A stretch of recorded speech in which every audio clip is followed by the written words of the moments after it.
Ноғайлар, 21 өмір, тарих, тіл, мәдәниет, әуелгіден келекке деп аталған екінші халықлар ара ілмі конференция 500-ге юq әдемді еді. Олардың ішінен 100 әлім Россиядың түрлі регионларынан емтіз құраллардан қатнаспа келгендер. Әлімлерден басқа болып, ноғайлар яшайтан бәрі ерлерден өз халқының тарихы мен қызықсынған әдемлер өз ерклерімен елділар. Сосы бейік амалама шынтысы мінді икон байрамға, икон тойға айланды. Ноғай халықтың язушылары, саният әрекетшілері, саулай интеллигенция бұл конференцияда ашық еріклерімен икон қуанышпан қатнастылар. Ноғайлар 21-ші өмірде деген конференция бұйыл екінші кері болып тұр. Әуелгі заманға көрі мұнда қонақлар, мұнда әлімлер ол конференцияның дәрежесін тағы да бек жоғары биік дәреже саляқлар. Конференция өзінің құлығын баслағанша йылған әдімлер икон қызықсынумен келген ілімі әрекетшілермен таныспа, айқаспа асықтылар. Недесі Қытайдан, Венгриядан, Түркияден, түрлі түрк түрлі республикалардан үкіметлерден келген әлімлер бәрісі де ноғай халықтың тілімен, тарихымен, мәдениетімен каршегіп келетірлер көп еллардан бербетін. Алексей Игоревич, скажите, пожалуйста, вы впервые на этой конференции? Вы были на первой конференции? Я впервые на этой конференции. Я приехал по приглашению Насипхан Хусиновны Суюновой, которая участвовала в прошлом году на конференции, посвященной 180-летию кафедры тюркской филологии Санкт-Петербургского университета.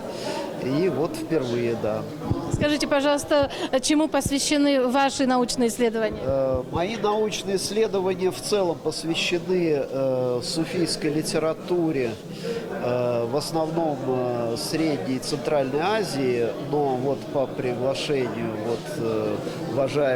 глубоко уважаемой Насипхан Хусиновны я в данном случае выступаю как историк исследований ногайского фольклора на нашей кафедре, которое началось в конце 19-го, начале 20 века. Об этом я и, наверное, буду рассказывать. В чем отличие ногайского фольклора от тюркского фольклора? Вот вы видите?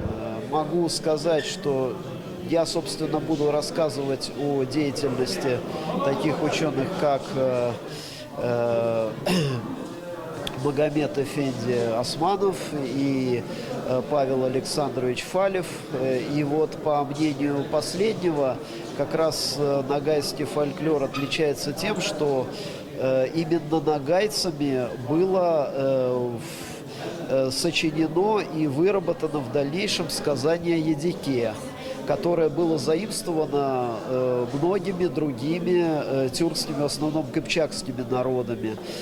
То есть есть в некотором роде первенство ногайского фольклора в тюркском эпосе. Biz Nogaylar ülken halkın birliği gerek. Bu birlikte de kültürünün mıtılmaması, ballarga verilmesi gerekedi. Bulay konferansyalar, işte historikler katıldı, tarihçiler. Tarihçiler eski Nogay'ın ülkenliğini anlatadı. Bu yerde de onu körük biz, birbirimizden katlayak biz. Arı bir konferans bolayak, ballar için arı bolayak. Birlikte sağlamamız gerekli. Tüm banlar, Nogay, bütün ismenler, iş adamları, okutucular, ballar birbirini tanımaya gerek. Tanıdığı zaman biz ülkene 1000 yıllık bir tarihimiz var ama bu ülken halkımız ketek işkileşkenimiz. Tilimiz önemli, kültürümüz önemli. Onları da yaşatmak işte bu tür konferanslarla cüredi. İnşallah arı boluyak. Ben buğa kömek etken, yardım etken hepsine sağ olunuz diyeyim. Mangistau, Қазақстанның батыс өңірі, соның ішінде Mangistau 14-15 ғасырлардағы ноғайлардың ата мекені болып саналады. Осы жерде ноғайлардан қалған ескі қойылымдықтар, молалар өте көп. Солардың бірі Едіген ұрпақтары, Орақтың, Мамайдың қойылымдықтары бар. Біз осы 2014 жылы апрель айында осы Маңғыстау облысының Маңғыстау ауданының шетпелеген жерден Қарауыл күмбет деген қойылымдықтар бар. Сол жерден біз үлкен күмбез таптық. Ол күмбезде араб графикасымен жазылған Шахидолла Едіге Едіге бұл бахадыр болды, бас би болды деп жазылған. Біздің ойымызша бұл Ноғайлының бас биі Алтын Орданың Бегілер бегі Едіге болу керек деп ойлаймыз. Ал зерттеушілер Едігенің бейіті Қазақстанның Ұлытау деген жерінде деп есептейді. Бірақ бұл Ұлытауда ешқандай кесене немесе тасқа жазылған белгілер жоқ. Ал Маңғыстаудағы табылған кесене ол жайдан жай адамға салынбаған. Ол жерде батырлардың қару-жарақтары, арқардың суреттері және арабша графикамен жазулар бар. Осы баһадүр болған, Ноғайлының бас биі болған Едігеге салынған кесене деп ойлаймыз. Мен атым Дауд Қара Шонфай. Қара ол менің анамның тұқымы. Неге десеңіз, мен анамның асылы Құман Қыпшақ. Ол Құман Қыпшақтарда бір заманда Ноғай орданың территориясынан кеткенлер, олардан Ноғай тілінде сөйлейтін еді. Енді тіліміз ұмытылған, ama мен Ноғай тілін үйреніп алдым, өзім үйрендім. Өзім Венгриядан Будапешт қаласынан, шаһарынан келдім. Онда ilmi академия этнография институтында құлдық етемін. Құрметті Ноғай қауым, мен анау шығыстың алыстан, Ұлы Қытайдан келіп отырмын. Мен Қытай Халық Республикасы ұлттық қоғамдық ғылымдар академиясында келіп отырмын. Менің мамандығы біздің мына қазақ, Ноғай, қатарлы түркі халықтың тілін, әдебиетін, тарихын зерттеймін. Бүгін біздің Ноғай халықтың бір ұлы тойы былайша айтқанда конференция өткізіп жатыр. Мен осы конференцияға мен келіп отырмын, өте қуаныштымын. Менің атым Хуаң Жоңшан. Сол Хуаң Қытайда фамилия алдыда келеді, Хуан. Сонда біздің Ноғайша айтқанда Қуаныш, Қуанбек дегенде Қуан менің фамилиям. Атым Жоңшан, Хуаң Жоңшан боламын. Өзім ұлты Қытай. Конференцияда Қарашай Шеркеш Республикадың правительствосының вице-премьері Жанибек Суюнов ашты жүргізді. Ол республикадың басшысы Рашид Темрезовтың емсаулы правительствоның атынан йылғанларды қошылады. Онан соң өзінің құтлау сөздерін республикадың халық иенінің комитетінің басшысы Адам Гучияев айтты. Россияның милlet саясат басшылығының жетекшісі Гельмудинов конференция ашылғаннан құтлау телеграммасын жіберген. Жамағат, қонақтар, бүгінгі сыйлы конференциямызды бастаймыз. В адрес сегодняшнего форума поступило приветствие от председателя комитета по делам национальностей Государственной Думы 7-го созыва Российской Федерации Гельмудинова.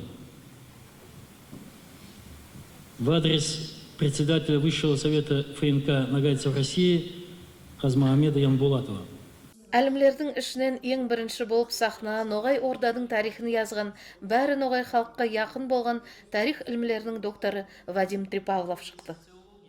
Уже второй раз национально-культурной автономии нагайцев, научные учреждения Карачаева-Черкесии при поддержке органов власти республики. За последние 20 лет нагаеведение переживает настоящий взлет в своем развитии. Без учета участия нагайцев в истории развития самых разных народов и стран невозможно понять и объективно описать историю Евразии. Так же, как и без истории их государства, Ногайской Орды. В некотором смысле ее можно поставить в один ряд с Византийской империей. Обеих держав давным-давно нет на карте, но их цивилизационное воздействие на последующее поколение продолжалось и продолжается на протяжении столетий. Вот в Казани устраивается периодически так называемый Золотоордынский форум. Если посмотреть на черкесские конференции, особенно на эту, то можно сказать, что по международному представительству, охвату проблематики, количеству и составу участников черкесские конференции нисколько не уступают казанским мероприятиям. И я думаю, может быть, стоит подумать над тем, чтобы обозначать вот наши встречи не как научно-практические конференции, а как международные научные форумы. Ноғайда мен алыстағы Қытай, шығыстағы Қытайда тұрсам да, Ноғайда мен кіш бала кезден білген. Өйткенде мен кіш кезінде біздің көршілердің бір нан пісіретін пеш болатын, оны Ноғай пеш деп айтады екен. Бұл Ноғай деген кім болады десе, Ноғай деген татар дейді. Татарды сұрасаң, жоқ, ол Ноғай басқа дейді. Енді бүгінгі күнде мына 40 жылдан, 50 жылдан кейін Ноғай кім екендігін білдім мен. Ноғай енді бір халық, бір тарих ұзын, анау қиын қыстау жылдардан басқан бір халық. Қытайның 5-ші ғасырда бізде бір оңтүстік, солтүстік хан болған кезінде. Таң скандалығыдан бұрын. Ол уақытта сол ханның қатересінде Қытайдың дәстүрі бар. Әрқанда хан болған кезінде сол ханның қимылдарын, сол жүрген саясаттарын жерлейтін, жазатын ханама дейміз. Сол 5-ші ғасырда ханамада бізде Ноғай немесе татар деген аты жазылған. Содан бері үзілбеген. Бұлайша айтқанда 15-ші ғасырлық Қытайдың дерегінде Ноғай халық деген дерегі жазылып. Бізде 19 ғасырның соңында 1893 жылы жасалған Ноғай мешітіміз мені Үрімчі қаласында синтірлі жерден, әсіресе біздің ойғыр халықтар жиі қоныстаған Нәлияң деген жерімізде қазір де көніп тұр. Осыдай үлкен бір мешітіміз бар, оны Ноғай мешіті аталып келген. Өйдейім жоқ, өйдейім болса менің апарап толық ана жерге көрсетемін. Осындай мешіті бар.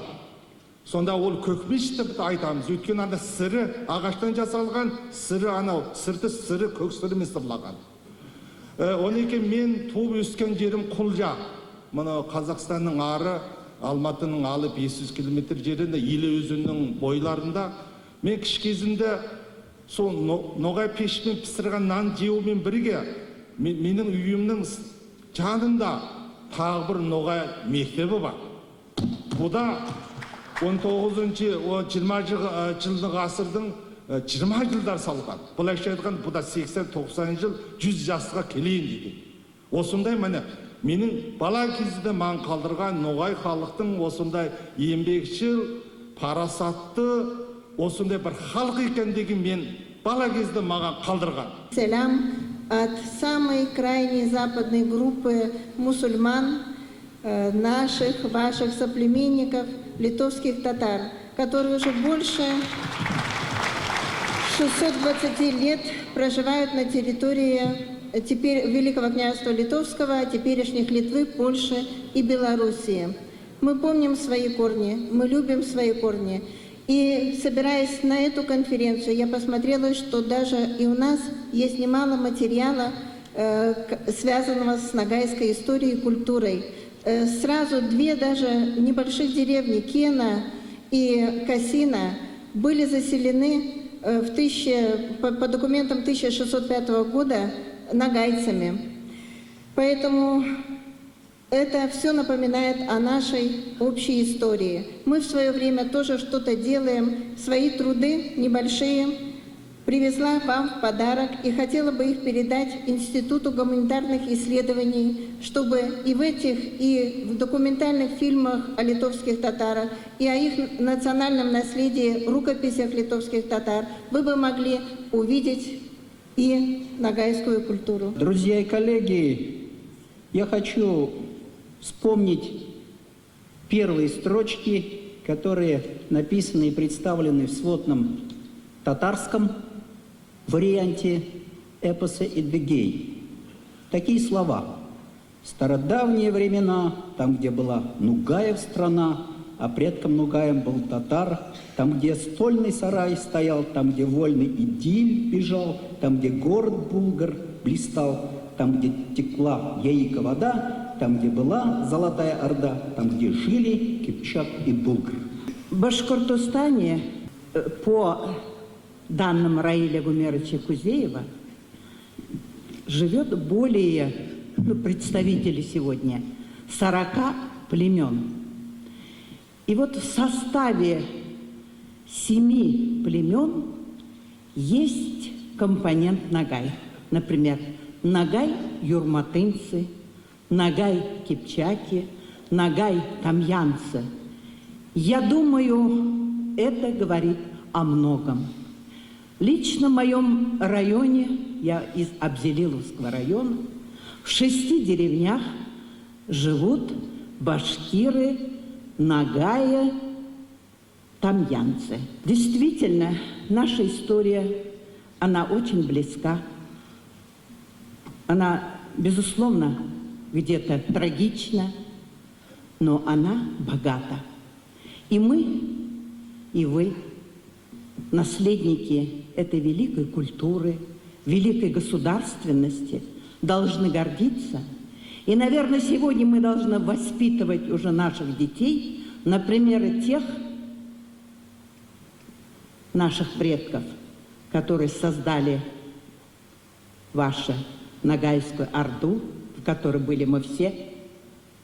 Ну и, конечно, тот древний тюркский каганат, который оставил в нас, в каждом тюрке, и не только тюрке, вот то наследие, которое нас объединяет, это в первую очередь, конечно, язык, менталитет и культура.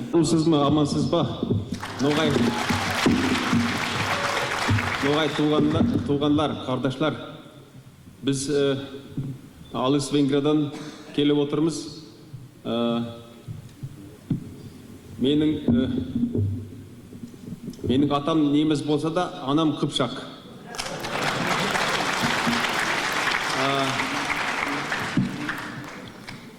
Менімен бірге келген Аққұс Гергей, музыкавед. Екеуміз этнографиямен айналасамыз. Қобан Ноғайға бірінші кере келгенім, ама 2 ел артта біз Қара Ноғайларда жүргенбіз.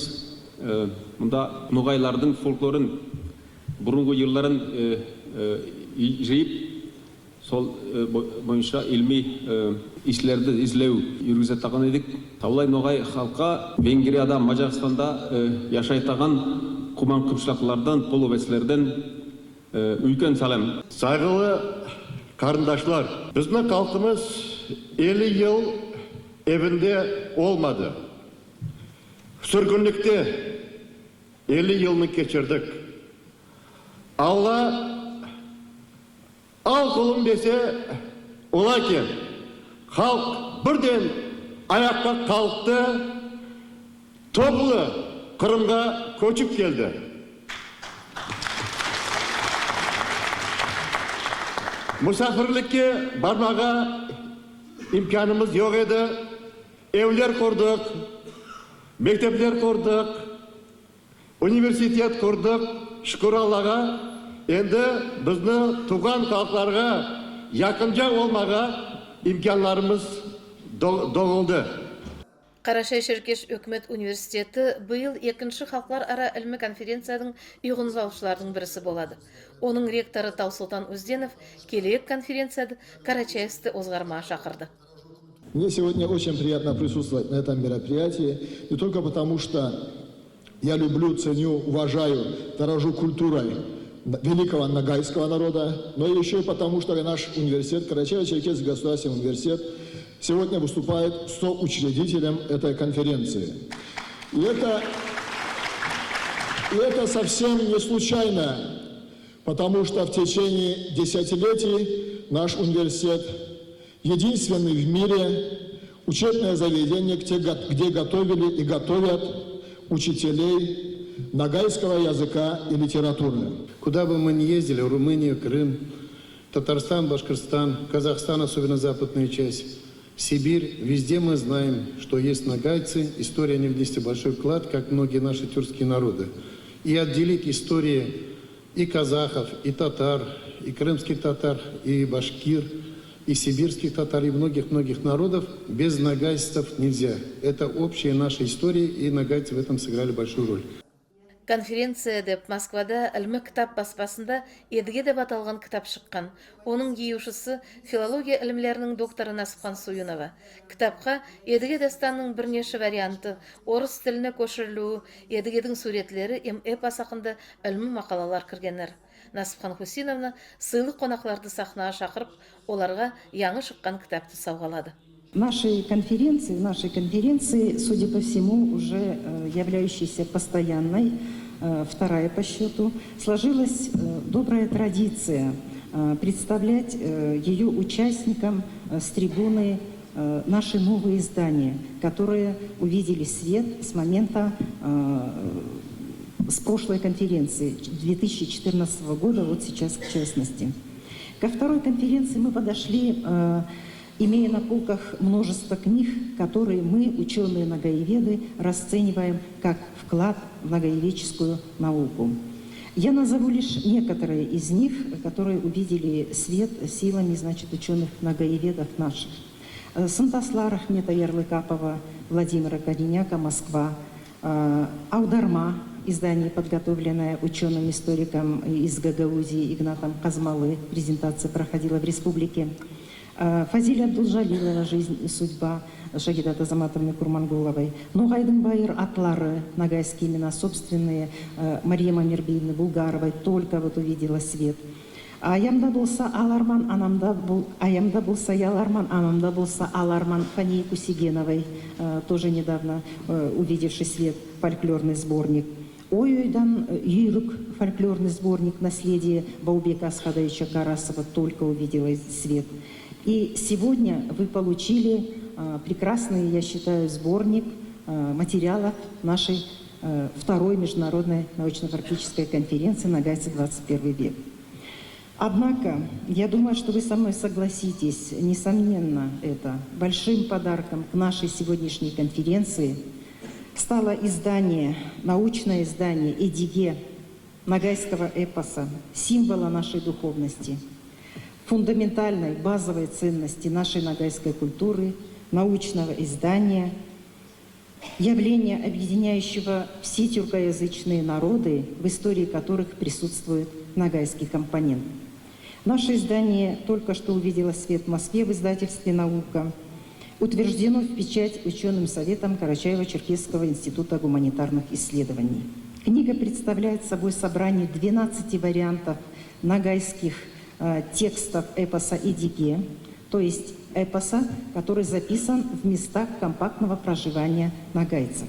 И записи, варианты выдающихся русских ученых, начиная с Радлова, Березина, далее, Османов, Ходько, Валиханов и 20 век Ашим Сикалиев, Энвер Недрет Мамуты, Таир Ахмамбетов, сводный текст Исы Капаева и художественный перевод на русский язык эпоса «Эдиге» Фариды Сидахметовой. Издание содержит раздел «Научные приложения», статьи фундаментального характера, начиная с классического научного издания «Тюркский героический эпос» Виктора Максимовича Жермунского, Евгения Мелетинского из истории всемирной литературы и наших ученых, представителей, коллег тюркоязычных народов, которые писали об эпосе «Эдиге», о его нагайских вариантах.